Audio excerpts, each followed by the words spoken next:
is a board game for 2 to 5 players. It's set in the early 20th century, when railway companies were competing to get their rails run to every major city in the Western world. In this game, you'll take on the role of a major railway company, and you'll be competing with your friends to get your railways run throughout the entire country. The first version of Ticket to Ride is set in North America. The version I'll be covering in this video is set in Europe. There are a few new features in this one, so I'll let you know what isn't in the original, and that way you can use this tutorial to learn either one. The game is played by collecting sets of colored train cards, and playing those cards to put trains on railways of the corresponding color. By connecting different cities together, you can fulfill destination tickets and gain the number of points listed on those cards. You will also get points just for playing trains. The table on the summary card and the game board show you how many points your trains will score.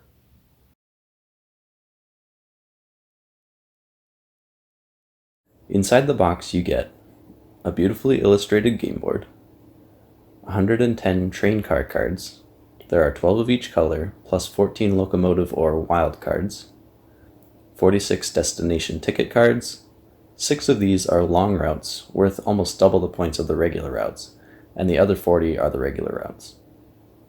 1 summary card, this is just a scoring table like the one on the board, but you can pass it around so everyone can see it easily. 1 European Express card. At the end of the game, whoever has the longest unbroken string of trains gets a 10-point bonus.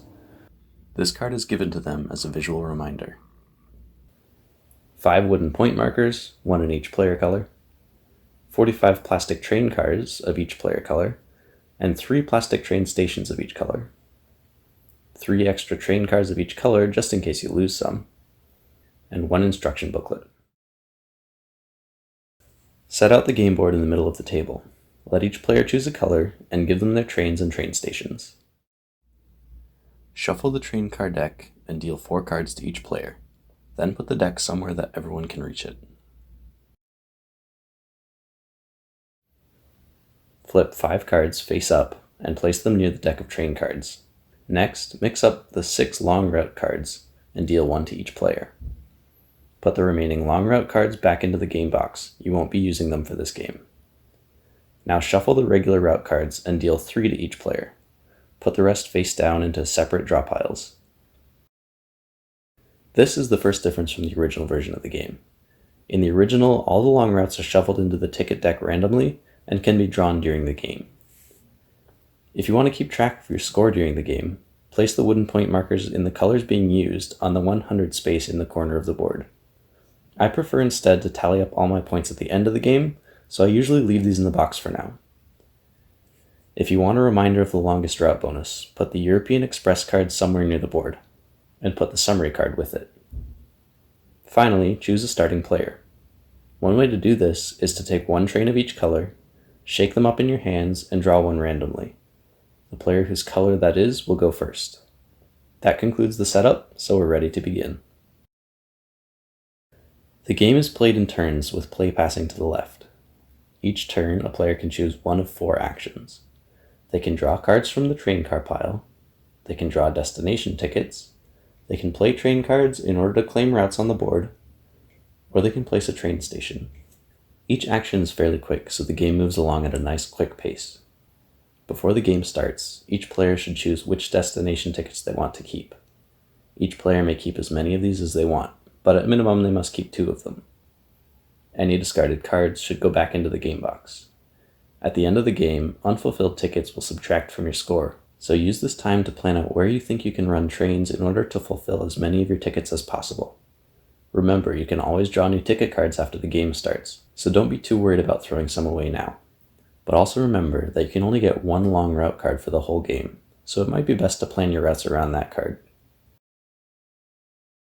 When drawing train cards, a player may only draw 2 cards. They can draw both cards face down, drawing from the draw pile, or they can draw both cards face up. You could also draw 1 face up and 1 face down card, or vice versa. As soon as 1 card is drawn face up, a new card from the pile must be flipped over to replace it. If a player decides to draw a face up locomotive card, they can only take 1 card for that turn. So if they take 1 face up card, and the card that replaces it is a locomotive, they may not take that new one. There is no limit to the number of cards you can keep in your hand. If there are ever 3 or more locomotive cards in the face-up pool, all 5 cards must be discarded and 5 new cards drawn to replace them.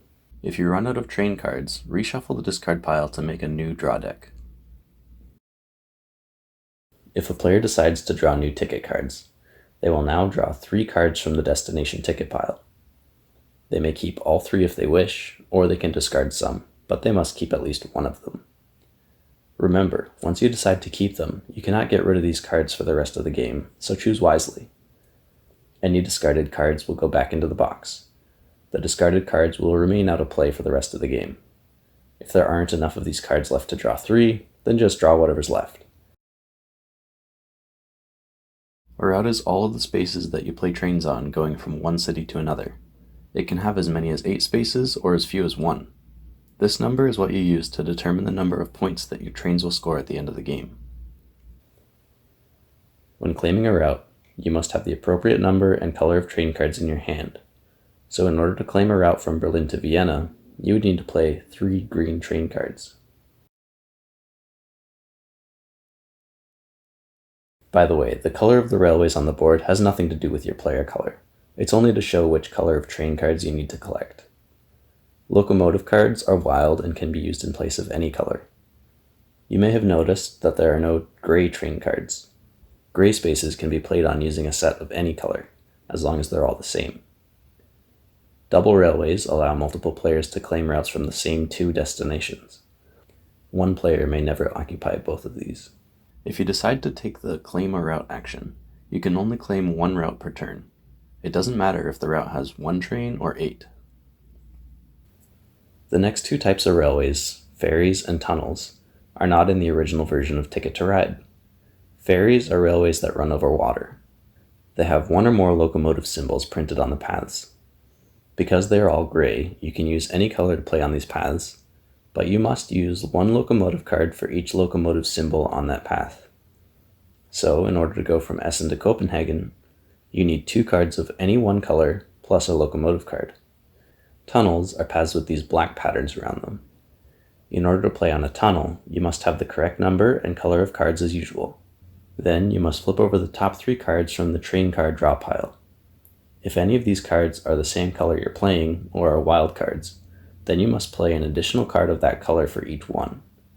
So for example, say I wanted to play a train from Zurich to Marseille. I would need 2 pink train cards, because that's the color printed on the path. But because these black markings are also printed around the path, that means it's a tunnel. So I would have to flip over the top 3 cards of the train card draw pile. The cards I flipped over are red, wild, and yellow. Because a wild counts as any color, that means I have to play 1 more pink card from my hand, or a wild card, in order to play on this tunnel. Now let's say I wanted to play a train from Marseille to Rome. I decide to use black cards because the path is gray. Once again, it's a tunnel, so I flip over the top 3 cards of the train card draw pile. The cards I flipped over are black, pink, and green. This means I need to play 1 more black card from my hand. Since I don't have any more black cards, I can't play here. The cards that I was going to use go back into my hand, and my turn is over. In either case, always discard the 3 cards that you flipped over. Train stations are another feature that aren't in the original version of Ticket to Ride. In Ticket to Ride Europe, each player has 3 train station tokens. In order to play your first train station token, you need 1 train card. To play your second, you need a set of 2 cards, and for your third, you need a set of 3. Train stations can be used to claim a route that you don't already have. When claiming a route this way, you don't play train pieces like you normally would. You simply pay the cost, and then place your train station on a city that's connected to a route you want. Because there are multiple routes from each city, you don't have to make a final decision about which route you're claiming until the end of the game. But once you decide, that train station is only good for that 1 route. You can't claim multiple routes with 1 station. At the end of the game, if nobody else has claimed a path, you can't claim it using a train station. Since you didn't play any trains, you don't get any points for claiming the route like you normally would, but it can help to finish a destination ticket that would otherwise be blocked by another player, or that you don't have enough train pieces left to complete. The last thing to know about train stations is that you get a 4-point bonus for each station that you didn't play at the end of the game. so make sure you keep that in mind when deciding whether to play one or not. As soon as one player has 2 or less train pieces left at the end of their turn, the final round will be played. Each player gets one more turn, including the player who has 2 or less pieces. The game is now over, and it's time to tally up the final scores. First, find out who has the longest running series of trains to determine who gets the 10-point European Express bonus. I'm going to take a minute to explain what I mean by an unbroken line of trains. As you can see, we have a train that starts here in London. As it works its way this way, we eventually have a split here in Vienna. So we can either go up this direction where we have 7 trains, or we can continue down this way where we have more. So in order to count our unbroken line, we can't count these 7 if we want the rest of these trains here. So we're going to continue this way. And then here in Venice, we have another split. So we have 4 trains in this direction and 4 trains in this direction. So again, we can only count one of the splits. So it's either 4 or 4. In this case, it doesn't matter which we choose, but we don't get all 8 trains. Then add all your points for your completed tickets and subtract the points for your uncompleted tickets.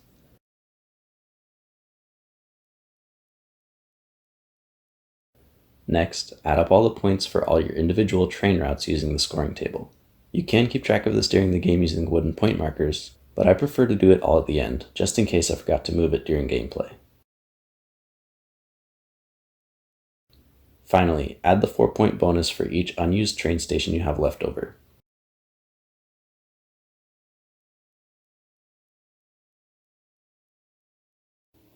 And that's Ticket to Ride. I hope you found this video helpful. If you have any other questions, or there's another game that you'd like to see me do a tutorial on, leave a comment down below. Thanks for watching.